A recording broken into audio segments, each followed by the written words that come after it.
muchas gracias por estar acá, bienvenidos a todos y a todas. Hoy continuamos este ciclo que estamos llamando Hacedores del Teatro. Comenzó el martes pasado con el encuentro con PIT, Profesores Independientes de Teatro, y lo vamos a seguir el martes que viene con ATIA, que es la Asociación de Técnicos de Teatro Independiente de Argentina.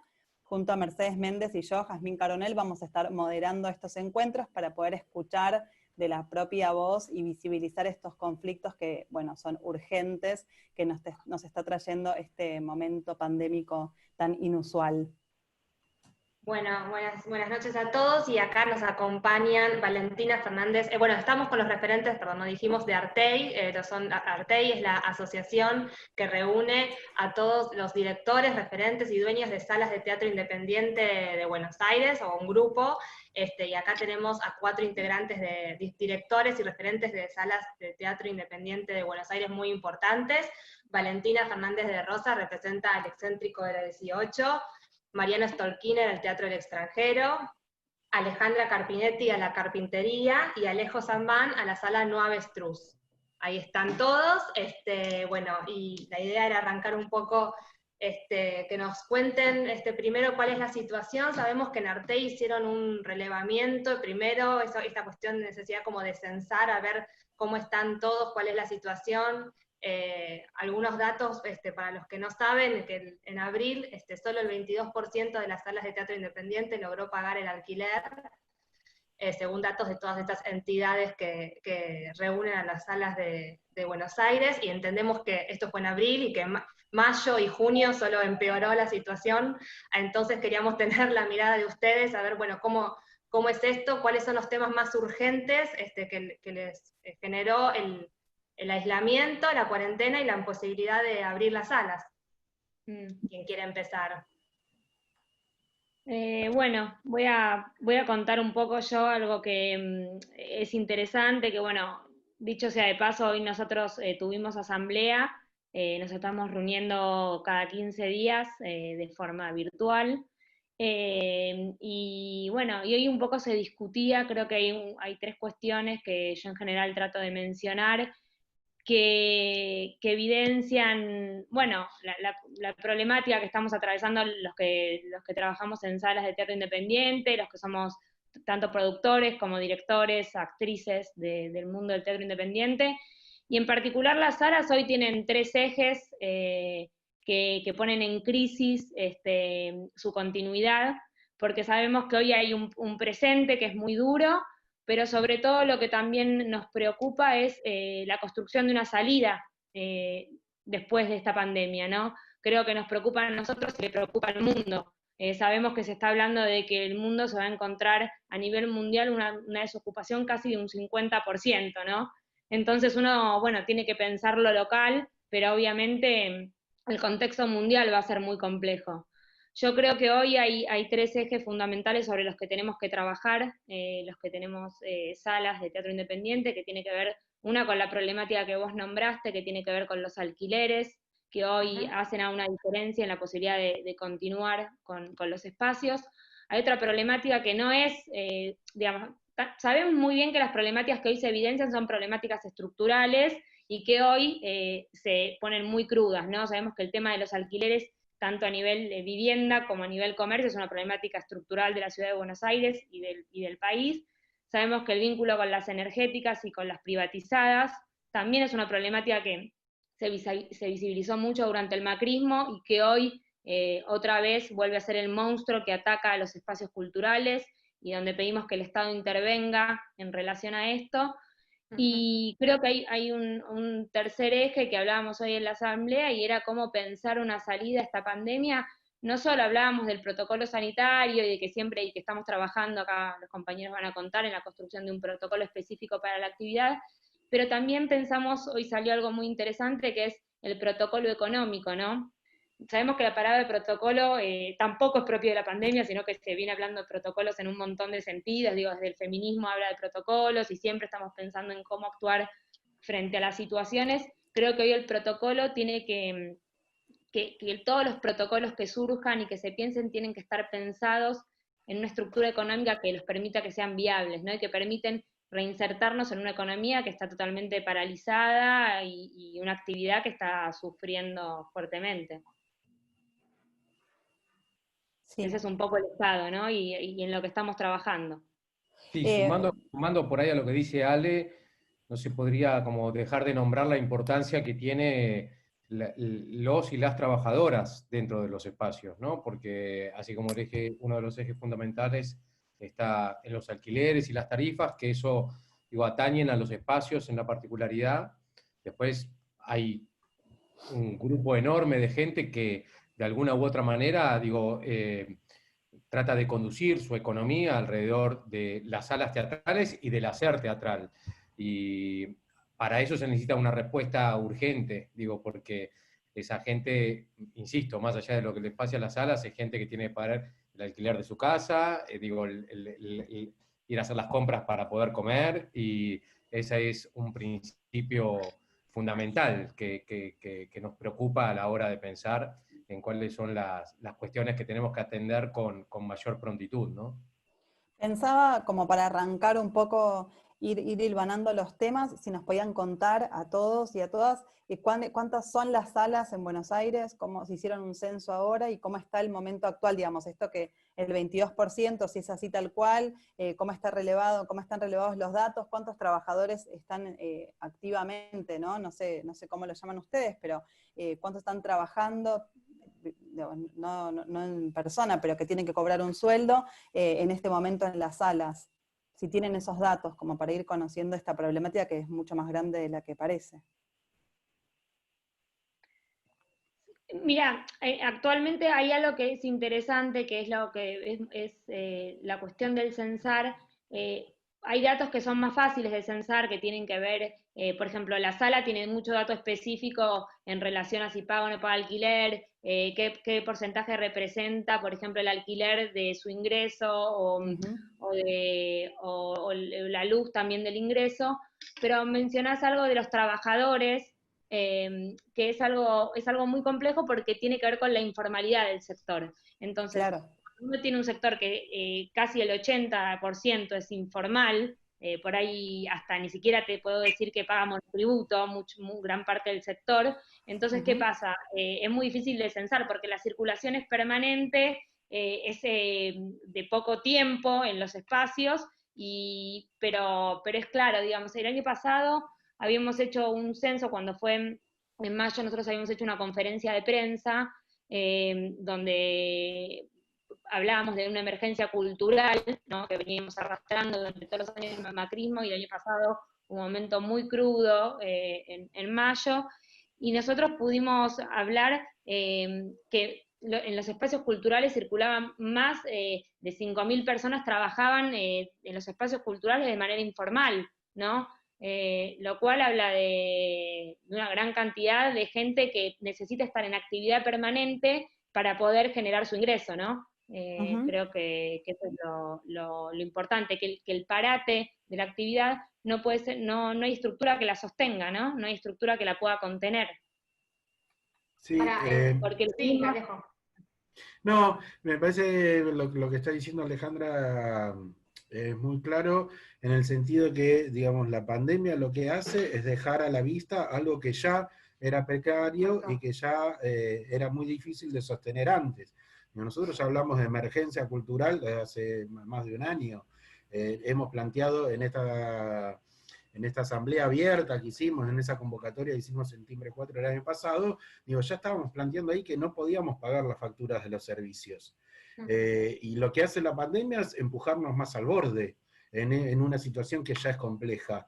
Lo que veníamos denunciando en los trabajos de relevamientos y demás que venimos haciendo desde hace tiempo es lo que viene pasando en los últimos años, que es, por un lado, los costos de sostenimiento se habían disparado, y por otro lado, la afluencia de público, la actualización en el valor de las entradas y demás no acompañaban esto que se había disparado. Y entonces, en un sistema que de por sí de funcionamiento ya es frágil, bueno, había una situación que se hacía casi insostenible. La pandemia lo que hace es completamente, digo, empujarnos hacia el borde, y tenemos las salas, hemos sido de los primeros en cerrar, porque cerramos antes que la pandemia, que la cuarentena se declarara formalmente, y seremos de los últimos en volver. Por más que estamos trabajando y mucho en avanzar en protocolos y demás de trabajo, digo, por ahora lo que estamos planteando es una vuelta a las salas sin público.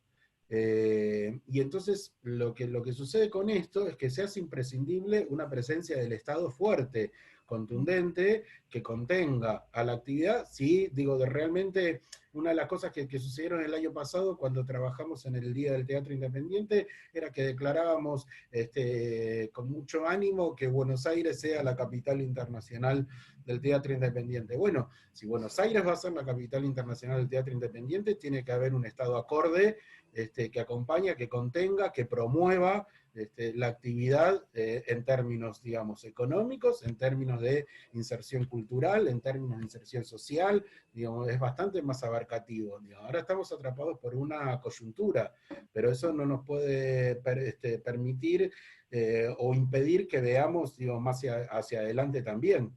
De alguna manera tenemos que resolver los problemas de ahora, pero tenemos que empezar a trabajar hacia adelante, porque es largo esto. Sí, tal cual, es largo, es clarísimo lo que dicen, y nada, remarcar esto, que el sector ya venía de una emergencia cultural y económica muy grande, y esta pandemia, la cuarentena, con las salas cerradas, obviamente ya, o sea, nos pone como al borde cada vez más crítico del asunto, y también remarcar esto, también que dijo Alejo, de que en todos lados siempre estamos diciendo que Buenos Aires es la capital del teatro mundial, la primera capital en habla hispana según la UNESCO. Estas son cosas, y tenemos todos esos títulos, esos grandes titulares, y después, bueno, hay que sostener porque se hace a costa de mucha gente esforzándose y no ganando un peso y poniendo en riesgo sus ahorros y las cosas que tienen para que estos títulos existan. Así que la pregunta que me viene inmediatamente en base a esto es, bueno, ¿cómo han tenido reuniones con el Ministerio de Cultura? Sabemos que siempre depende de los tiempos, o sea, antes de la pandemia, ¿no? Se dependía de los tiempos y de la burocracia, y ahora, ¿cómo es la respuesta que tienen del gobierno? Se lanzaron varios planes, el plan Podestá, si pudieron sumarse a eso, ¿cómo es la respuesta real en las salas de los vínculos con el Estado, y qué más se necesitaría para ustedes por parte del Estado para que la situación sea al menos un poco menos crítica? ¿Quién quiere contestar? Valentina. Valentina. Vamos, vale. Vamos, Valen. Mirá, tenemos conversaciones a nivel Ciudad de Buenos Aires y a nivel Nación. Lo que nos pasa es que, como bien dijeron mis compañeros, esto inició en marzo, estamos en junio, y al día de hoy no todas las salas recibieron ayuda. De ciudad todavía no recibimos ninguna ayuda, no terminaron como sus circuitos administrativos y toda la parte burocrática que hace que la sala pueda llegar a cobrar lo que está esperando. Y a nivel nación estuvo el Podestá, pero bueno, nada de estas medidas llegan a todos. Lo que nosotros estamos intentando desde Artei es que todas nuestras salas, que somos 103 en este momento, tengan la posibilidad de recibir alguna ayuda. Y bueno, venimos trabajando fuertemente para eso, con un resultado, digamos, más lento de lo que queremos. Estamos en una emergencia. Esperábamos resultados acordes a los tiempos de esa emergencia, y eso no está siendo de esta manera. No, y también es cierto un poco lo que hablaba antes Ale respecto de la informalidad en torno a la actividad. Nos complica también un poco el acceso a ciertos beneficios que fueron bajando, digo, desde el gobierno nacional, pero que, claro, es una realidad también que tenemos que aceptar. Digo, el trabajar en el marco de esa informalidad nos deja fuera de la posibilidad de obtener esos beneficios. Entonces, necesitamos ser asistidos de alguna otra forma, quiero decir, o sea, porque se entiende que hay como una búsqueda de cierto aliento o cierto apoyo de modo transversal, quiero decir, no en la particularidad de ciertas actividades, sino en la generalidad de la población, quiero decir, ¿no? El IFE, quiero decir, los beneficios que se le han dado a, digo, empresas como para poder cubrir los salarios de los trabajadores. Claro, nosotros, dentro del marco informal al cual hacía alusión Ale, lamentablemente quedamos afuera de todos esos posibles beneficios, y en realidad la informalidad no es una decisión que toma el sector por estar en contra de una voluntad, digo, de ir del lado de la norma, sino que tiene que ver con el hecho de que los recursos que se mueven dentro de nuestro sector no nos permiten, digo, manejarnos dentro del marco de esa formalidad, porque no está el dinero como para poder pagar lo que implica a veces un monotributo. Hay mucha gente que realmente, digo, tiene que decidir entre pagar el monotributo o pagarse por ahí el alquiler de la casa, ni hablar de la posibilidad, digo, de trabajar con gente, digo, en relación de dependencia, con lo que implican las cargas sociales y demás, que yo no tengo ninguna duda de que es voluntad del sector todo trabajar en el marco de esas normativas. Simplemente no hay manera, digo, con la economía que maneja el sector, poder tener acceso, digamos, a dar cumplimiento a esas normativas. Entonces, que ahora quedamos entrampados en una zona muy compleja, que es, no hay una ayuda, digo, específica para el sector, o sí la hay, estuvo lo del plan Podestá, pero que realmente fue un dinero para lo que necesita el sector muy básico, y como dice Valentina, que tampoco le llegó a todo el sector en su conjunto. Y por otro lado, tampoco podemos hacernos de esa ayuda transversal que tiene que ver con una ayuda para la población toda, porque estamos en un sector de informalidad. Entonces quedamos en una zona muy debilitada, muy frágil. Sí, pensaba que la semana pasada estuvimos reunidas también con los profesores independientes de teatro, que están también elaborando un protocolo, lo tienen muy avanzado, pero también con esta situación de repente sentir esta vulnerabilidad, ¿no? Por un lado, sentir la necesidad de los alumnos y alumnas que reclaman, por favor, ese espacio, que también lo pienso igual con las salas, ¿no? Toda la gente está buscando cómo seguir viendo teatro, cómo encontrarse con el arte, cómo hacer, y a la vez ese trabajo es absolutamente informal, vulnerable, sensible, corrido a un costado. ¿Cómo se puede, digo, hay una sensación que la única salida es colectiva, ¿no? Que si ustedes se agrupan hace muchísimo tiempo y dan muestra de esto como única salida posible, los profesores recién ahora están arrancando, pero ¿cómo se imaginan, digo, cuál es la salida que tiene que tener? Obviamente el Estado tiene que estar presente, pero están elaborando un plan directamente, este protocolo que estaba mencionando Ale al comienzo, pero que también es un protocolo económico. Me parece muy interesante pensar estas dos partes, ¿no? Por un lado un protocolo, cómo me pongo yo físicamente en una sala, y por otro lado cómo se sostiene la sala después de este parate inusual. ¿Cómo están pensando la salida? Yo, en principio, me parece que hay algo que hay que rescatar de estos momentos, y es que creo que son buenos para fortalecer las organizaciones colectivas. Yo eso lo menciono siempre como un eje fundamental. Si bien Artei tiene ya más de 20 años de existencia y de una gran organización política, entonces nosotros nos encuentra un poco mejor parados, tanto para dialogar con el Estado como para armar planes estratégicos de salida, de negociación y visibilizarnos, ¿no? Obviamente. Yo celebro que todo el sector de la cultura independiente que todavía no se había podido organizar, no había sentido la necesidad, o digo, los motivos a veces son varios, celebro que surjan nuevas organizaciones que puedan agruparse en función en general del trabajo común. Entonces a mí me parece que eso es muy positivo, ¿no? Y después pienso que en relación a las salidas, acá hay algo fundamental, y es que nosotros, digamos, no tenemos que ubicarnos en el lugar de decirle al Estado, resolveme esto que está pasando, ¿no? Yo creo que sí hay algo claro, que es, sabemos que el Estado te salva, el mercado te mata, digamos, entonces queremos dialogar con el Estado. Y sobre eso lo que nosotros, digo, siempre me parece que históricamente Artei trabajó así y lo sigue sosteniendo, y es, nosotros tenemos salidas para proponer, nosotros queremos sentarnos a construir esas salidas con el Estado, lo que necesitamos es que haya voluntad política y que haya una fuerte escucha de los que conocen al sector y al campo teatral independiente, ¿no? No hay nadie mejor que nosotros para describir las problemáticas y encontrar las soluciones. Digo, nosotros tenemos claro qué queremos hacer en relación a las tarifas, tenemos claro qué estamos pudiendo construir en relación a lo complejo que es la situación de los alquileres. En las tarifas hay algo claro que es, las energéticas tienen que dejar de ganar. Digo, punto, no hay mucha ciencia. Hay que cuestionar la deuda que se está contrayendo en este momento donde no podemos pagar, tiene que haber un perdón de la deuda, tiene que no haber intereses y planes de pagos acorde a la economía que vamos a poder construir post pandemia. Digo, en relación a los alquileres es más sensible, es un acuerdo entre particulares, hay voluntad de pagar, el Estado acá lo que tiene que hacer para mí es otorgarle más beneficio a quienes deciden alquilarle, a los privados que deciden alquilarle espacios culturales, que tengan beneficios específicos, sean premiados por parte del Estado, donde no sea lo mismo alquilarle a un teatro que alquilarle a alguien que va a hacer un edificio X o otra cosa. Digo, vos le alquilás un espacio cultural, haces tu aporte a la cultura, bueno, el Estado te beneficia con cuestiones impositivas, puede haber un montón de opciones.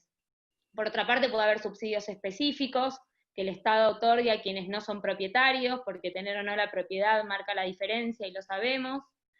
Y después, creo que en relación, lo más complejo y lo que hay que realmente trabajar es cómo volvemos a llevar a la gente al teatro después de esto, porque esto va a cambiar la subjetividad del ser humano, va a cambiar la subjetividad de quien consume teatro, a pesar de que quiera consumir teatro, hay algo que va a estar operando, y sobre eso hay que construir un plan de reactivación cultural que esté vinculado con inyección económica, más cuestiones creativas, y cómo construimos un camino para que el público se sienta seguro a la hora de ir a la sala, ¿no? Y poder ir despejando este fantasma que va a dejar el coronavirus. Creo que eso es algo más a largo plazo, ¿no?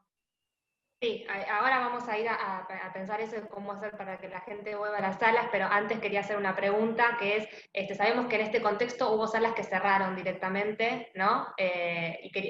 O sea, saber si ustedes tienen información de que hayan cerrado más salas, el Cultural Freire, uno que cerró hace muy poquito, si hay otros espacios más que hayan cerrado, si se puede evitar esto, digo, si ustedes ven que en este contexto hay un inminente más cierre de salas, si hay alguna manera de frenar, digo, teniendo en cuenta lo urgente, ¿no? Porque lo que pasa es eso, el cierre de las salas. ¿Saben cuántas salas más cerraron? ¿O qué salas que estén en peligro de cerrar, que estén avisando, no puedo más? Peligro seguramente muchísimas salas. Digo, esto es día a día, Mercedes. Sí. La realidad es que si preguntás hoy concretamente, por lo menos nosotros tenemos las estadísticas dentro de lo que es nuestra asociación, Artei, y hoy, al día de hoy, por suerte, no tenemos que dar ninguna mala noticia en el sentido de que alguna sala en concreto haya cerrado, pero insisto, esto es a costa de seguir pidiendo préstamos por ahí a familiares, amigos. Sí. Digo, por supuesto que un préstamo bancario es imposible, quiero decir inimaginable, y por supuesto que en la medida en que no se pueda, a costa de lo que marcaba Alejandra, digo, el cese del pago que es otra forma, digo, de, entre comillas, digo, pedir préstamos, dejar de pagarle el alquiler, quiero decir, al propietario, ¿no? O sea, que en definitiva no es otra cosa más que decirle, préstame esto ahora que no te lo puedo pagar y en el futuro veré cómo hago para pagártelo. Pero en ese día a día, lamentablemente, si no llegan algunas ayudas, algunas estamos esperando que lleguen a la super brevedad, deberían, por compromiso de los funcionarios, llegar a la super brevedad y servirán para de alguna manera, digo, tirar un poquitito más de la cuerda, pero digo, podría tranquilamente cerrar cualquier espacio, no un espacio en particular, sino cualquier espacio en el corto plazo, quiero decir. Eso está todo el tiempo latente. No, perdón, algo para sumar en esto que decían ellos dos antes. Todo esto que dejamos de pagar no es que se nos condona, digamos, sino que de acá en 2 meses, en 3, en 4, lo que sea, en algún momento tenemos que empezar a pagar.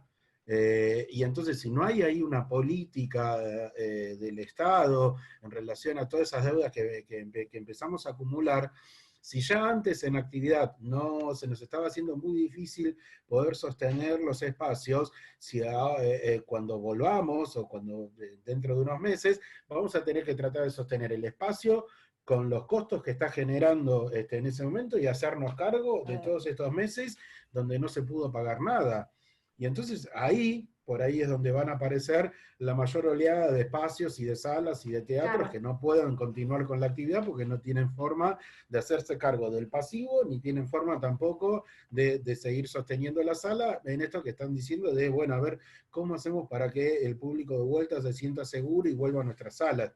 Por suerte el teatro independiente, digo, el recurso más importante que tiene es el recurso humano, digo, tanto de los que gestionan, de los directores, de los actores, de los escenógrafos, como también del público. El teatro independiente tiene un público muy militante. Digo, a mí me ha pasado en mi sala que en días que son completamente, que decís que yo no saldría de mi casa de ninguna manera, de frío, de lluvia, de tempestad, aparece uno con el paraguas en la puerta y te dan ganas de abrazarlo, digamos.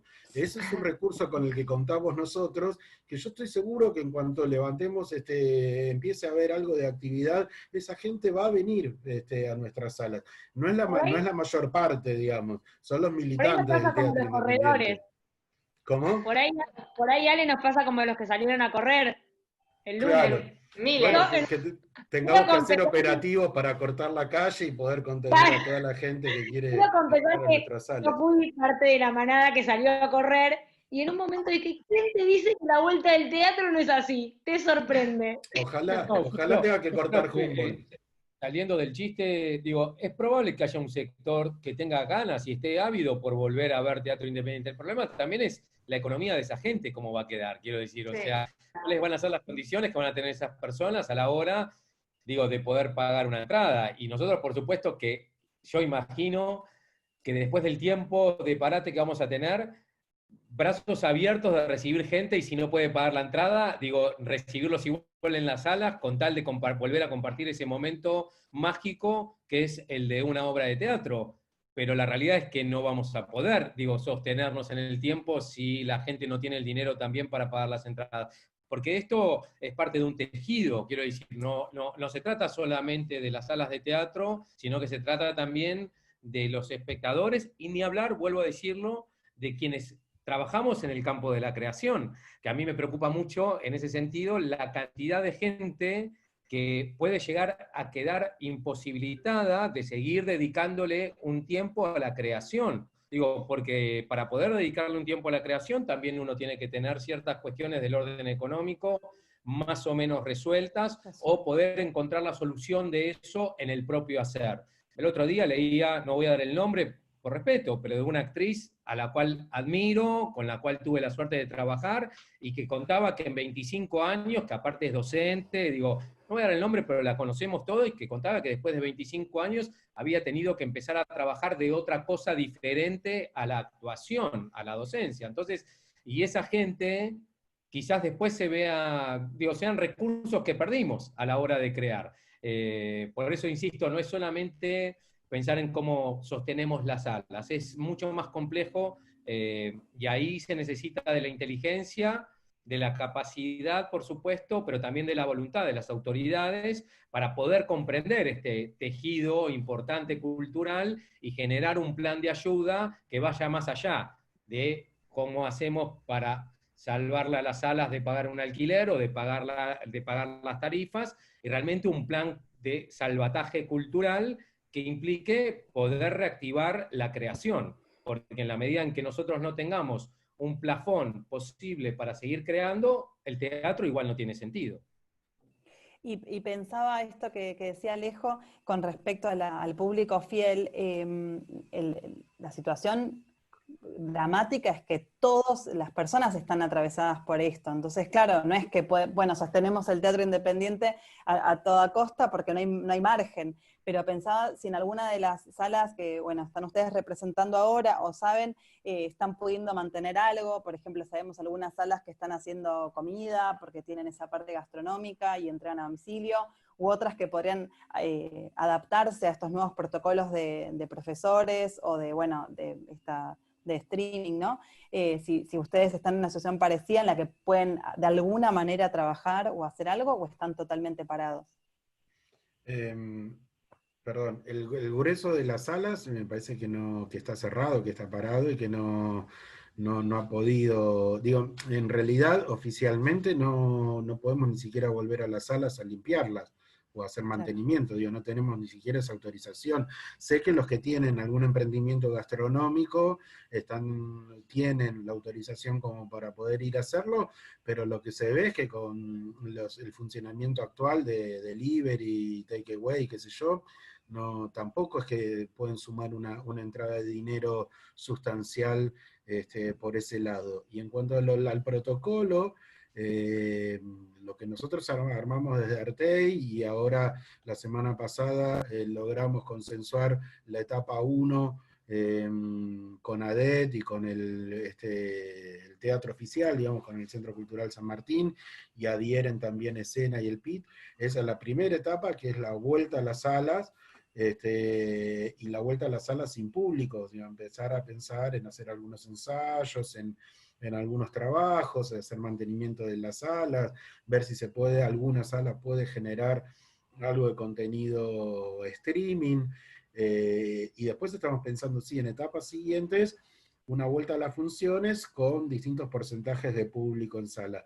Pero ninguno de ninguna manera va a resolver la situación económica de las salas. Digo, el protocolo se está pensando, tiene que ver con lo que decía Mariano hace un rato, digo, la necesidad de volver a la sala para volver a habitar el espacio, para volver a crear, para volver a hacer cosas, pero lo económico no está comprendido en eso. Por eso es necesario, lo que decía también él al principio, de pensar otras estrategias.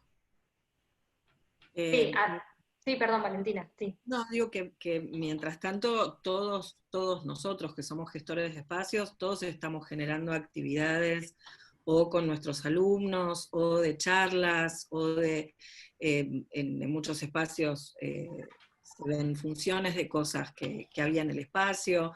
Es un poco, creo que lo que estamos intentando, los que estamos en este punto, es seguir conectados con la gente, porque además se ve una enorme necesidad de la gente de estar ahí, de compartir, de vernos, a nosotros en el Excéntrico nos pasa con los alumnos, nos pasa con el público. Hicimos una clase y había 150 personas en una charla sobre edición de video y nos sorprendió. Y había mucho de las ganas de verse, del encuentro, ¿no? de estar necesitando ese lugar de encuentro, que no reemplaza, por supuesto, nunca a lo que tiene el teatro de maravilloso, que es que está pasando ahí adelante tuyo, en ese momento, en ese instante, cada vez como si fuera la primera vez. Pero bueno, es algo que a todos nos moviliza y nos resulta necesario, y como decía Ale, realmente pensar desde lo colectivo genera otro envión, otra fuerza.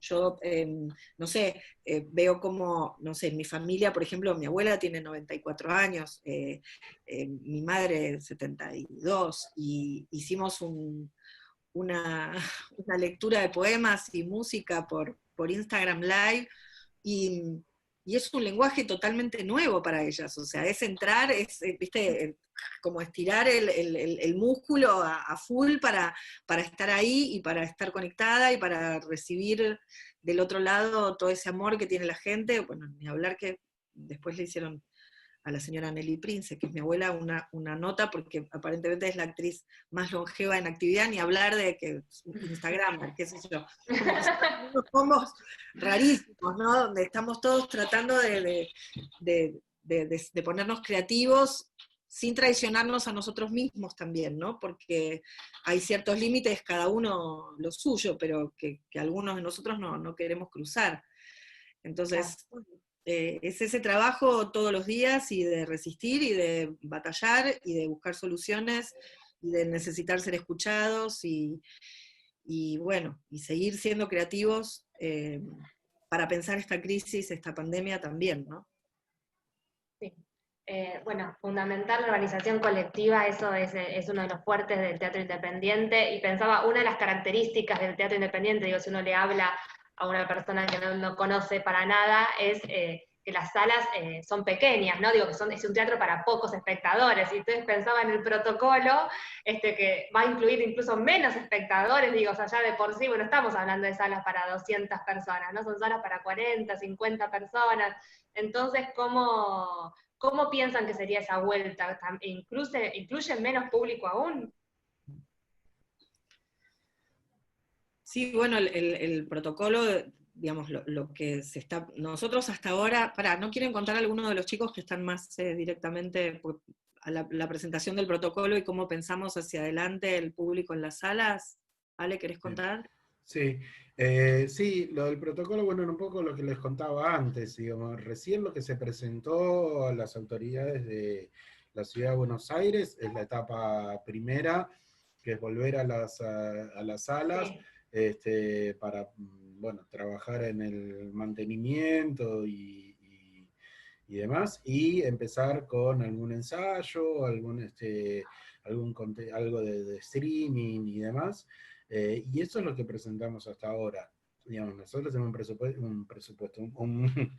tenemos un protocolo mucho más avanzado donde contempla, sí, etapas a futuro con vueltas de público paulatinas, digo, sujetas, digo, a lo que se baja del Ministerio de Salud. Con respecto a la cantidad de personas que pueden estar reunidas. Claro, exacto, a la cantidad de personas que pueden estar reunidas, al distanciamiento social y demás, y entonces ahí planteamos en el protocolo distintas escalas de trabajo con distinta afluencia de público a la sala.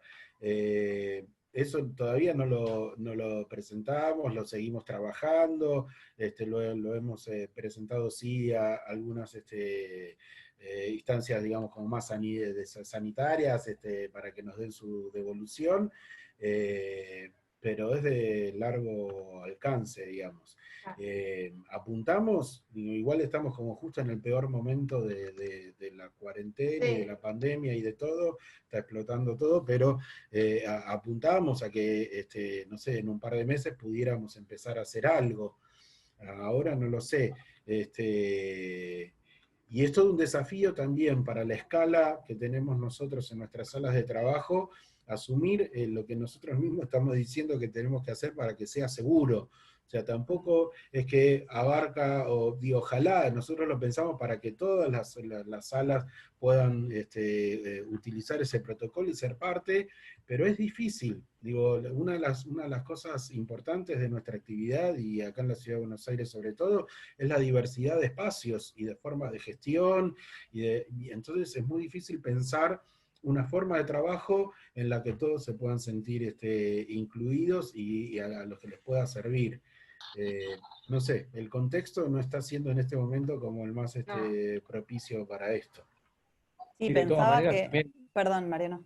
No, Jazmín. Está bien.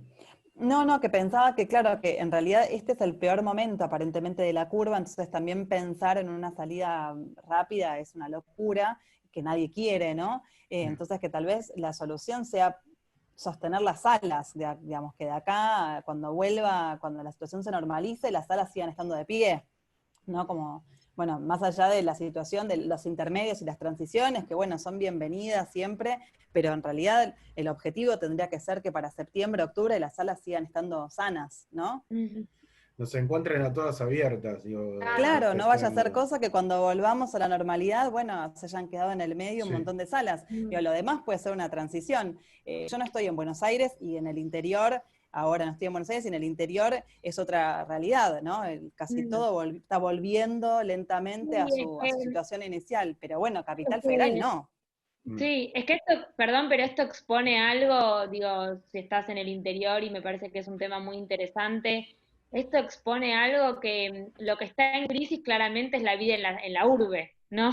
Sí, Lo que está en crisis es la vida en la ciudad, lo que está en crisis es la concentración cultural, digo, la concentración económica en la ciudad, pero digamos, nosotros que estamos en la cultura, es la concentración cultural en la ciudad y que claramente a los que estamos pudiendo aprovechar este momento también para pensar otras cosas, además de sobrevivir, porque a veces cuando solo se puede pensar en sobrevivir, digamos, no se puede pensar en otras cosas. En la productividad.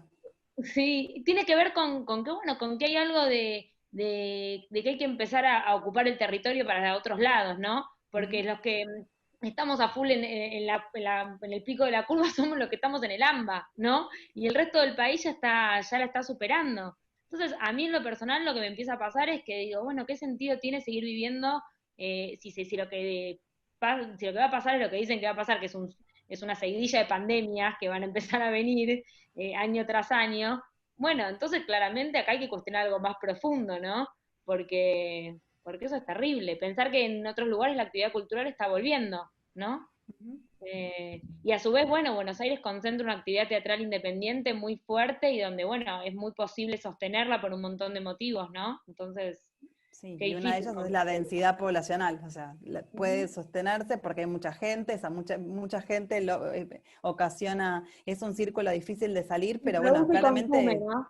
sí, hay un problema, se atasca, pero digo, más allá de todas las reflexiones que son válidas y están buenas en algún sentido, no repensarnos, hay algo real y concreto que es que la ciudad de Buenos Aires tiene como un sello de teatro independiente, ¿no? Como se jacta de ese patrimonio intangible que es muy difícil de valorar a la hora de ponerle número, y a la vez, bueno, es como un galardón para la ciudad. Entonces, ahí hay pensaba al principio lo que decía Sale, esto de, bueno, no sé si al principio, hace un rato, pero que solamente los dueños y dueñas de salas saben las problemáticas internas, si son escuchados desde ese lugar, porque digo, hay soluciones que puede dar gente desde afuera que no son viables, ¿no?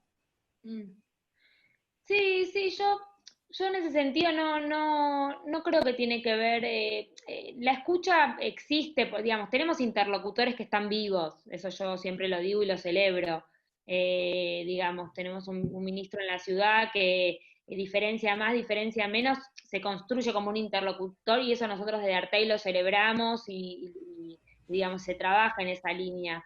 Em, lo que pasa un poco es que, bueno, acá hay algo muy fuerte que hay mucho deber puesto sobre los que hacemos cultura independiente, ¿no? Porque uno siempre se pregunta, ¿y a quién le importa lo que nos pasa a nosotros, ¿no? ¿A quién le importa la cultura independiente, ¿no? Digo, siempre está en estos momentos de crisis esa pregunta, ¿no? Como que eso es lo que un poco atraviesa esta situación, que es a qué parte del Estado le importa, a qué parte de la sociedad le importa, ¿no? Y en eso uno piensa a la vuelta también. Como que uno va a poner a prueba un poco cuánto pregna en la subjetividad de la sociedad la cultura que producimos nosotros, ¿no? Que para nosotros es trascendental. Si la dejamos de hacer, varios de nosotros empieza a hacer sentido la vida, ¿no? Pero uno le arroja esas preguntas a la sociedad, ¿no? Bueno, un poco el rescate de nuestra actividad va a tener que ver con cuánto pregna en el otro, digamos, cada uno va recibiendo un poco un termómetro, tiene un termómetro de cómo la sociedad va acompañando estos procesos de la cultura, ¿no? Sí, y también reconocer que hay un... Yo escucho mal. Hay como un eco ahora. Ahí está. Reconocer que a mí me gustaba muchísimo lo que habían planteado los profesores de Teatro Independiente la semana pasada, que bueno, todo arranca en las clases, todo comienza en las clases, lo plantearon así como una especie de eslogan, de punto de partida, porque bueno, digo, esta subjetividad, sí, del Teatro Independiente, qué es el Teatro Independiente y qué no. Bueno, en realidad después uno lo ve en esferas más grandes, en actores y actrices que van a trabajar a otros lugares y demás. Bueno, y es por una situación de base, de mucha cultura, de mucho trabajo, que se sostiene a fuerza de que existan un montón de salas heterogéneas, cada una trabajando de diferente manera. Entonces, tal vez el desafío es encontrar la forma de que eso se sostenga, ¿no? De que esa diversidad o que esas diferencias que son constitutivas para nuestra cultura se sostengan y existan con buena salud, digo, desde Aleso, deprimido, hoy en día enfermo y deprimido porque su escuela no se puede sostener. Bueno, ¿qué hacemos con ese patrimonio? O sea, ¿cómo sostenemos eso? Sí, totalmente. Sí, eso es un sector que más allá, digo, insisto, acá es sensible eso, porque necesita lo que decís vos, Jazmín, de alguna u otra manera, por supuesto que asumiendo las responsabilidades que competen, pero es muy difícil, yo imagino, para gente como Aleso, independientemente de la situación económica, digo, sobrevivir a la idea de no poder estar, digo, funcionando, haciendo teatro, digo, uno no puede desconocer que no somos meros, digo, no somos empresarios, digo, acá hay una actividad que tiene un motor fundamental que es el deseo, digo, por el desarrollo, y es un espacio que se elige como espacio de convivencia, quiero decir, de expresión en el mundo. Entonces, eso es otra cosa que también hay que atender y que hay que llevar, digo, en el tiempo, independientemente de todas las circunstancias económicas. Por eso, esto de un doble protocolo, un protocolo que atienda, digamos, a lo económico, pero al mismo tiempo un protocolo que también atienda a la posibilidad de un sostenimiento en términos creativos de la actividad. Quiero decir, porque dejar de crear es hacer morir al teatro también. Claro. Sí. Sí, Alejo iba a decir algo. No, sumo algo más que es también de los recursos. Digo, el año pasado, cuando hemos tenido alguna experiencia donde tenemos una posibilidad de que nuestra actividad se visibilice un poco más abiertamente y llegar a públicos más amplios, enseguida notamos en las salas que el público responde, la gente responde y viene a nuestras salas. Y yo he visto el año pasado en algunos contextos de festival o de la noche del teatro, o de lo que sea, público que nunca había ido a una sala de teatro independiente y que entraba y decía, uy, mirá qué loco esta sala y qué sé yo, digo, que está bueno. Entonces, por eso hablamos de política y no es solo dinero, sino que es ponerse a pensar y a desarrollar políticas que tengan que ver, entre otras cosas, con esto. Decir, bueno, a ver, esta actividad que hace años que se viene desarrollando, digamos, el teatro independiente ha atravesado gran parte del siglo XX, con escasa visibilidad, con el recurso